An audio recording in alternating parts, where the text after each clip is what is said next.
Hey, how's everybody doing? This is JJ with Deluxe Vehicle Detailing and Paint Correction here in beautiful Clearwater, Florida. I am at the collection on Palmetto Foundation. You can find that on Instagram, Facebook, and also Google Maps if you're in the Clearwater area and want to check out a beautiful car museum that is full of all kinds of beautiful cars. There's a lot going on here today. There's tables being delivered, and I'm just going to wrap this up. I just wanted to show the after on this. I used the full O&R wipe down method on part 1. I showed you how to use the wiping of the microfiber with both wet and then dry. Came in and did a demonstration on this front. If you missed it, go back and check it out. But basically the O&R encapsulizes dirt, it lifts it, it removes it, greases. This car was basically dusty, had been driven to a few times, had been taken to a car show. So anyway, I used the O&R, and then I used Meguiar's Express Spray Wax.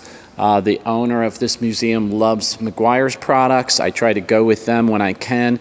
And this is a perfect example of when is a good time to use Meguiar's Express Spray Wax. These cars are kept indoor in a very controlled environment, and the Express Spray Wax doesn't have to go through the rigors of daily driving or anything like that. No sun, no heat. So it's safe for all materials. You can use it on glass, chrome, paint, trim. I used Heaven for leather by Angelwax on the leather seats and the insides of the doors. I basically used O&R out of the pump sprayer on the entire vehicle. I do kick it up a notch and add just a squirt or two of simple green into a moist O&R microfiber towel and wiped all the wheels and under the fenders, things that were a little bit dirtier that needed maybe just a little bit of boost. It's nice to what's referred to as stacking when you're adding maybe a little compound to a little polish just to give it a little more grit.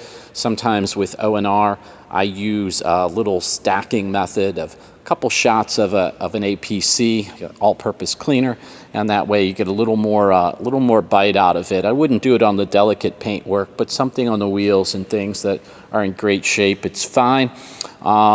Just came in here, waxed everything, and Miss Ellie is looking absolutely beautiful. Let me pull back a little bit, give you a full view there. And if you would like any kind of statistics on this car, here is the 1913 Model 64. Restoration was done almost 5 years ago. Bring you in a little tighter just so you could see everything. So this car is absolutely gorgeous. It's really sparkling clean now.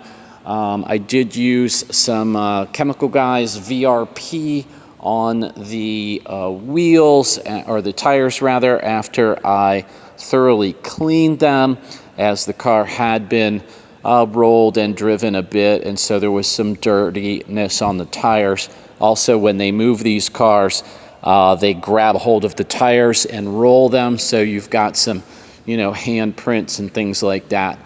But overall, a joy of a vehicle to work with, and I think that's about it. I have been here for, I think this basic job, I think I'm probably 4 or 5 hours in.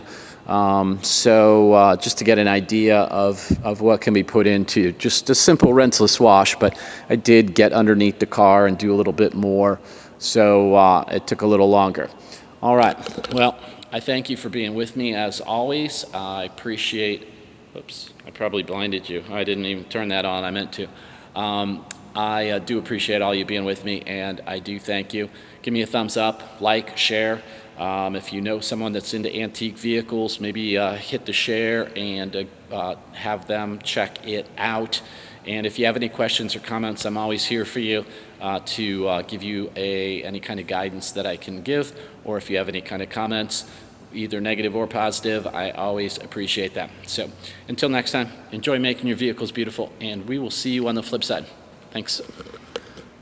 Take care, and bye.